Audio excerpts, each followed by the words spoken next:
Le jour du 28 septembre, il les a envoyés en précurseur pour aller s'interposer, empêcher les manifestants sur leur chemin. Il connaît cette réalité du terrain.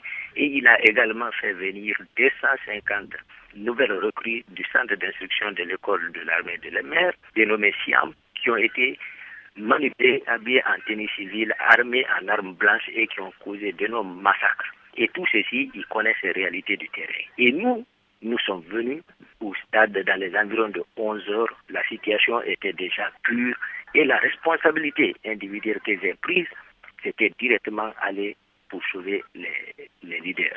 Beaucoup des témoignages recueillis après les événements du stade montrent que ce sont les bérets rouges qui ont commis des exactions et que vous étiez parmi ces bérets rouges. Je suis venu, mais cela ne signifie pas que je me suis comporté autrement. Effectivement, tous les corps habillés ces jours se sont mal comportés. Je veux parler de mon adjoint, le sous-lieutenant Marcel Guilabogui, qui a blessé tous les leaders politiques. Moi-même, j'ai reçu des coups. Les leaders peuvent vous en témoigner. J'ai reçu les coups. J'ai aussi donné des coups à certains militaires, policiers et gendarmes pour sauver les leaders. Moi, c'est ce que j'ai pu faire. Il y avait la police, il y avait la gendarmerie, il y avait les hommes infiltrés par le pouvoir. Et vous dites que tous ces gens-là avaient été envoyés directement par Dadis Camara. Tout à fait. Il est venu me chercher à Koundara avec tout son cortège, dans l'intention de m'arrêter. Il est venu en me demandant qu'est-ce qui ne va pas et qu'est-ce que je suis en train de jouer. Et même mon chapeau, il a tapé par sa main pour faire tomber. Je l'ai répondu que je suis votre aide de camp, les arrestations arbitraires ne peuvent passer sans que je sois informé. J'ai dit, je ne sais pas de quoi vous jouez. Son chef d'opération, Makambo, voulait venir vers moi, c'est à ce moment, parce que j'avais une arme sous mes mains à ce moment. C'est à ce moment que j'ai ouvert le feu sur lui. Je dis bien, je précise, une balle, environ 1 à 2 travers doigts de la nuque du côté droit. Vous lui avez tiré du côté de la nuque, côté droit, ça veut dire qu'il était de dos? Non, ça, il n'était pas du dos. C'est suivant le mouvement de sa tête. Qu'est-ce qui s'est passé ensuite quand vous avez tiré sur le président? Donc, il est tombé et automatiquement, moi, je l'ai laissé parce que l'autre, son chargé d'opération, était parti prendre une arme lourde et pour ouvrir le feu sur moi. Et moi aussi, je me suis précipité sur lui. Et on a commencé à se bagarrer. C'est pendant cette bagarre, les gens ont pris donc pour le conduire dans un hôpital. Moi, je me battais en ce moment avec l'autre. Et comment vous avez pu, alors qu'il y avait plein de soldats de la garde rapprochée du président, comment vous avez pu ensuite vous enfuir? Non, moi, c'est eux qui ont fui parce que moi, j'ai réagi.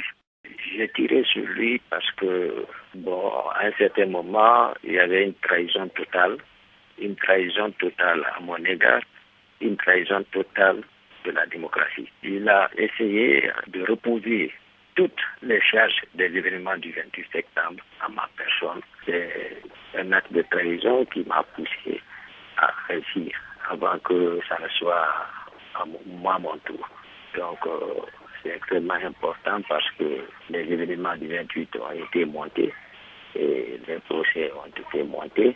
Donc, c'est moi qui devrais répondre à tout ça, étant donné que c'est pas ça du tout. Est-ce que vous comptez vous livrer à la justice de votre pays ou est-ce que vous pensez continuer à vous cacher? Je ne compte pas me livrer parce qu'ils ne veulent pas que les réalités même soient connues. Donc, ils préfèrent me tuer avant que je ne dise. C'est une chance que j'ai eue avec vous d'expliquer, de donner des explications. Je manifeste mon sentiment de satisfaction par rapport à son discours de réconciliateur. Il l'a dit entre guillemets que notre pays a trop souffert, il faut finir avec ça, il faut la réconciliation. Donc, le général Sekouba Konaté n'a fait que concrétiser la volonté du peuple de Guinée. Il mérite d'être aidé et assisté. Est-ce que vous souhaitez, monsieur Toumba Diakité, que le président Sekouba Konaté trouve une solution à votre cas personnel? Bien sûr, oui. Je suis ouvert à tout. Je demande au général Sekouba Konaté de me gracier par rapport aux événements du 28 septembre parce que je jure bien qu'on s'est rendu au stade du 28 septembre, Mais c'était sous l'ordre du président de la République. Et même eux, ils le savent. Je suis prêt pour ça, à me rendre devant la commission d'enquête internationale et voire même à la Cour pénale internationale pour qu'il y ait la justice et l'équitabilité. Vous faites davantage confiance à la justice internationale qu'à la justice de votre pays? La justice nationale, elle est censurielle, c'est-à-dire elle est purement dépendante de l'exécutif en place. Ils n'ont aucune crédibilité de ma part. Je préfère la Cour pénale internationale. Pensez-vous que la commission d'enquête nationale veut faire de vous un bouc émissaire? C'est ça, ils veulent se servir de moi comme beaucoup d'émissaires. Mais vous-même, vous reconnaissez-vous une part de responsabilité dans la commission des crimes qui ont été commis au stade le 28 septembre? Moi, je ne me reproche pas de rien parce que c'est l'armée, nous sommes sous ordre. Ça, c'est clair. Je ne peux en aucun cas de me permettre de prendre tout un groupe de militaires comme ça et aller agir. L'armée, c'est les hiérarchies, c'est les ordres. Je rappelle que le délit est personnel. Et mon père qui a âgé de 60 ans, qui a au grade de colonel, qui a loyalement servi l'armée guinéenne, je pense qu'il n'a rien à voir dans cette situation. Toute la famille est menacée. Donc il faut que, comme il parle de réconciliation et la construction d'un état de droit, qu'il essaie de penser à tout ça. Et qu'il relâche votre père? Il relâche le vieux, mon père. Votre père est en prison depuis donc cette date du 3 décembre. Bien sûr. Est-ce qu'il a subi des mauvais traitements? Pour le moment, je n'ai aucune information de son état actuel.